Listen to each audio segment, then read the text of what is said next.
Hello and welcome to Flip the Switch, a podcast by the Global Energy Alliance for People and Planet, where we're diving into renewable energy transition in Global South. A very important topic. I am Aditi Bisht. I'm your host for the next half an hour, and we will be talking about sustainable development and climate change mitigation through accelerated use of renewable energy. And I'm very happy to have with us Ms. Gauri Singh, the Deputy Director of International Renewable Energy Agency. Her 30 years of experience in policy formulation and implementation in the fields of renewable energy, sustainable development, and livelihoods gives us enough to start the discussion and just get into it. So let's start. Welcome to the show, Ms. Gauri. Thank you so much for having me, Aditi. It's a pleasure to be here. Ms. Gauri, thank you so much for joining us here. Now, we are recording on the sidelines of the energy transition dialogue. So I want to know your opinion on the challenges and opportunities that India has in the energy transition process. So India is going to be a major player, either way we look at it. I mean, it's you look at it from where we are right now or where it's going to be 20 years, 30 years from now.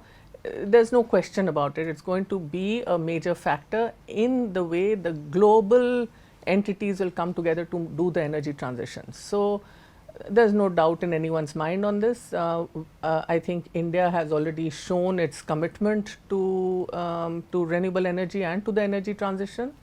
I think it's been very clear from the nationally determined contributions that have been that were stated in Glasgow, and it's also very clear from what the Honorable Prime Minister has had made it really a piece, really a very important piece also of the G20.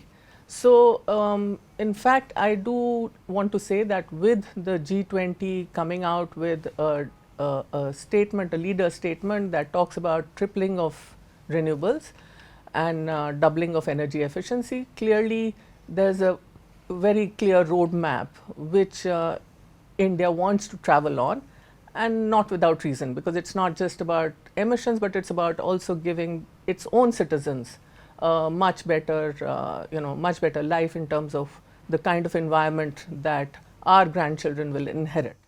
So many questions on my mind from what you said, and very happy to hear about how India is progressing in that field. But you mentioned that how India has been taking steps. Recently, during the G20 New Delhi Summit 2023, India became one of the founding members of Global Biofuel Alliance, and biofuels are the biggest conversation now. I mean, they're the solid alternative to crude oil and natural gas. I want to understand from you, how can biofuels contribute to the energy transition for India, and what ways India can play a leadership role in bringing countries under the GBA together to build consensus around a sustainable growth path for biofuels. So let me give you a global perspective first, just to understand the context in which we are looking at. If you look at the role that bioenergy per se will play in the energy transition and the total final energy consumption, you're looking at about 14 to 16%. So it's a major role, and you're looking and if you see where we are now, it's about 11%. So it might not look like a big jump, but actually it is, and the reason why is because more than half of the biomass that we are using globally is actually the more of the traditional biomass, which we use as firewood, and which is not being used efficiently. Now that entire has to be converted into modern biomass, and in that, if we look at liquid biofuels, that you're looking at liquid biofuels being able to at least be 1/4 of what is needed in the transport sector, in also, and it's going to play a very major role in aviation.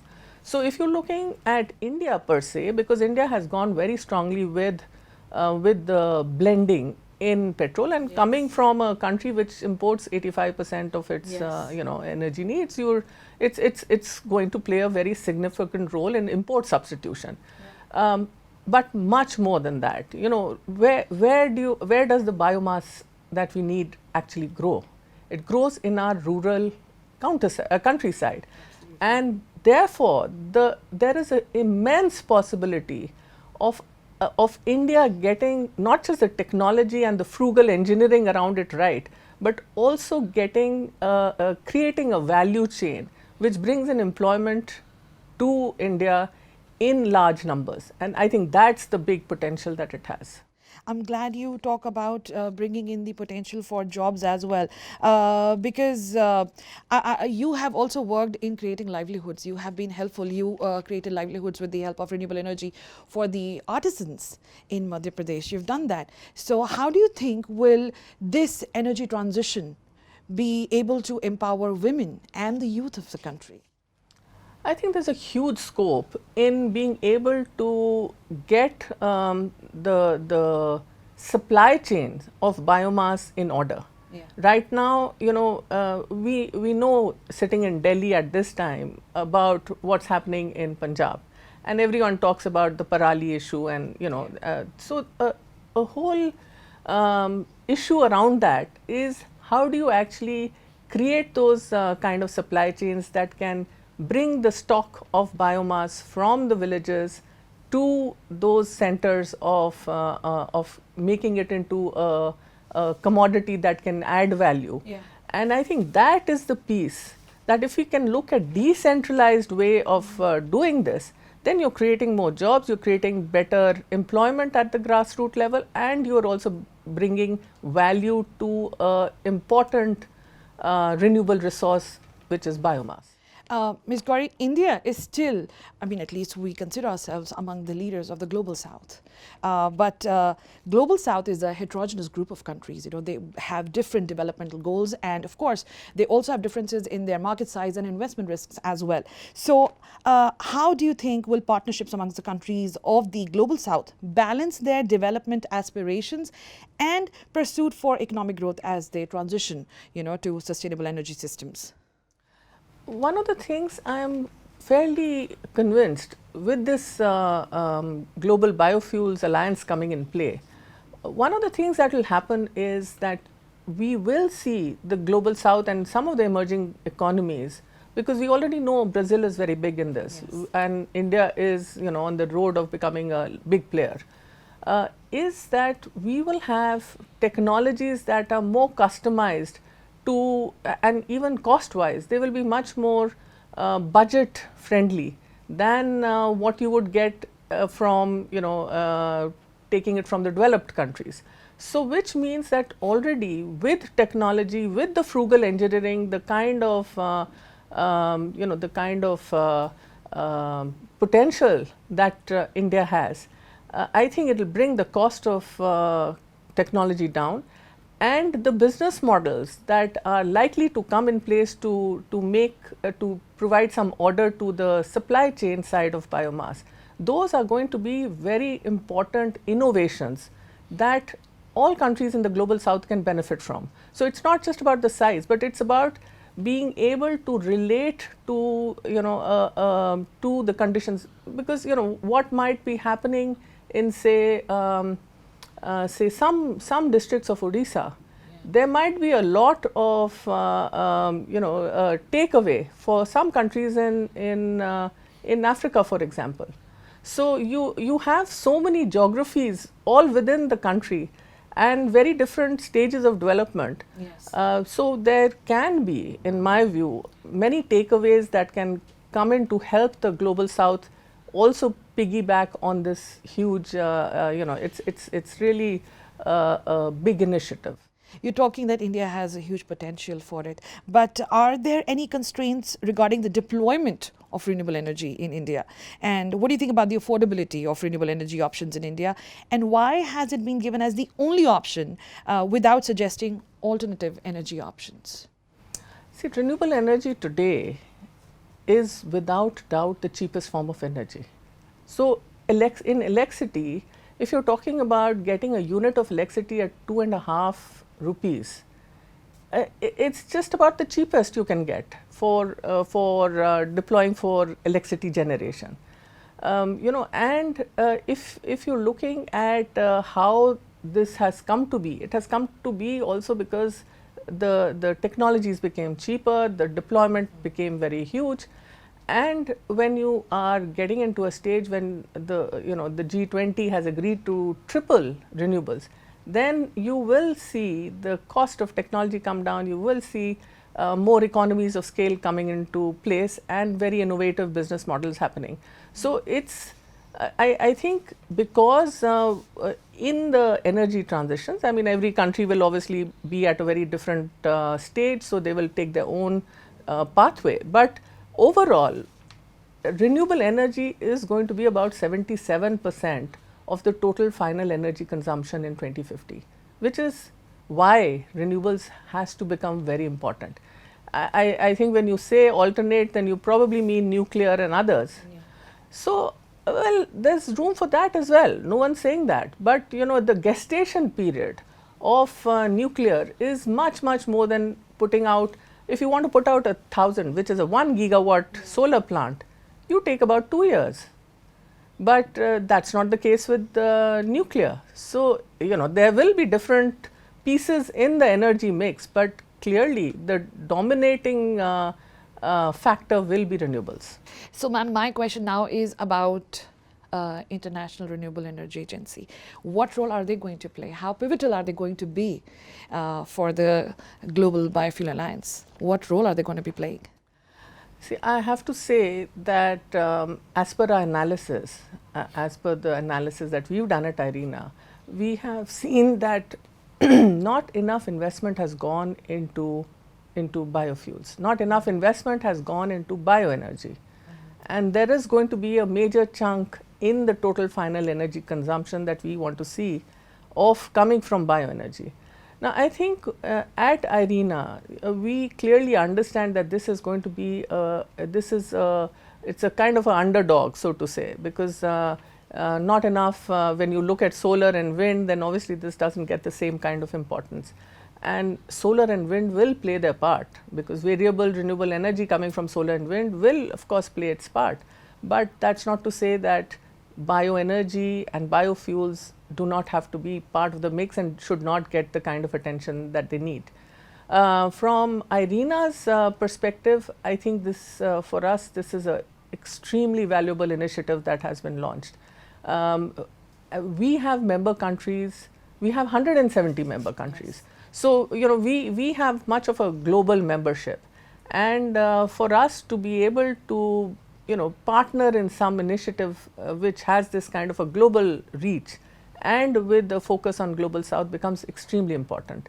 So, from IRENA's side, I do see us playing a very important role. We do a lot of very strong analytics, and we are happy to partner with the Global Biofuels Alliance to take that analytics further and to customize it for what they are looking for.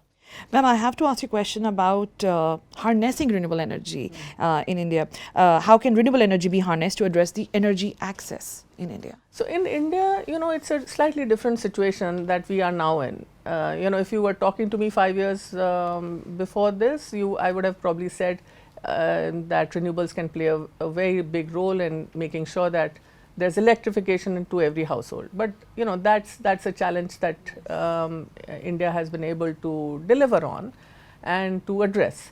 But still, you know, we have not just villages, we also have these hamlets. Yeah. And it's in these hamlets where renewable energy can still play a very important role. I'll give you the example of primary health centers, for example. Now, primary health centers ideally should be located right in the middle of the village.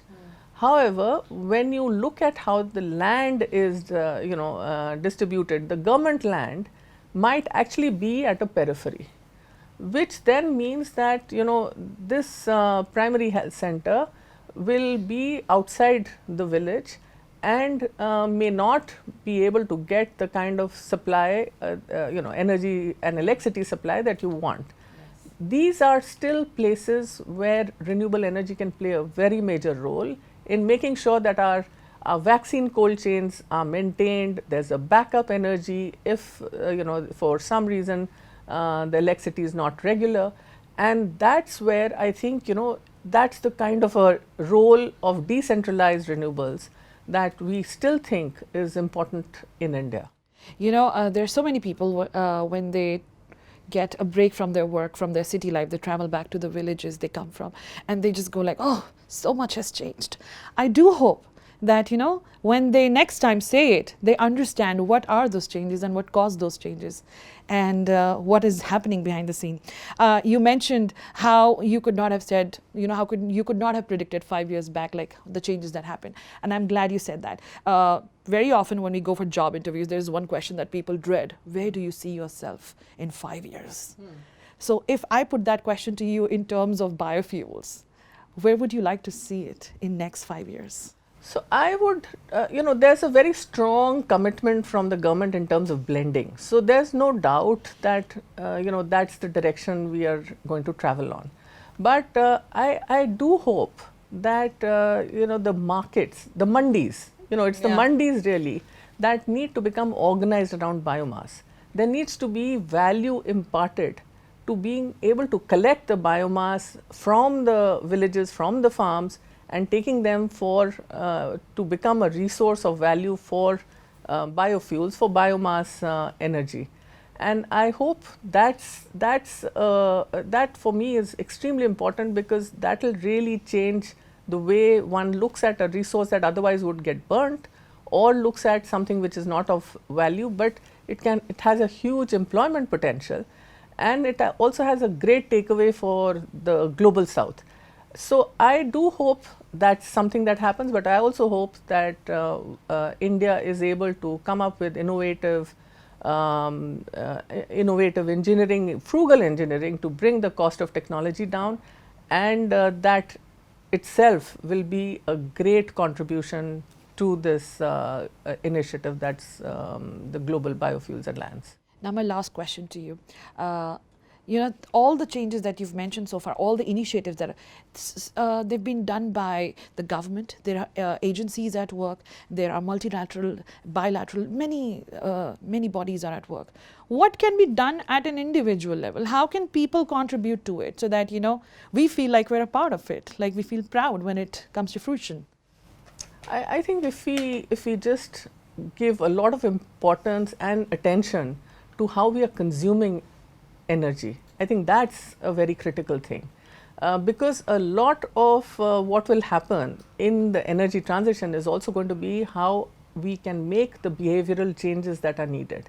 So if individually we are much more conscious of how we are using energy, and bring in more energy efficiency into our homes, into our workplace, and into the way we commute to work, I think that is itself a big thing that can happen. Yeah. I think if young people also start demanding cleaner energy, that's another thing that would, that's a big lever that could move and shake the government to come out with much more policy frameworks that are friendlier for young people to contribute and be a part of this whole journey.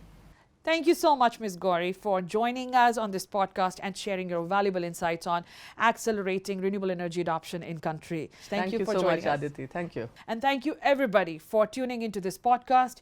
Keep coming back to us. It's called Flip the Switch. And remember, together, let's change energy. You can also watch the video of this on energyalliance.org.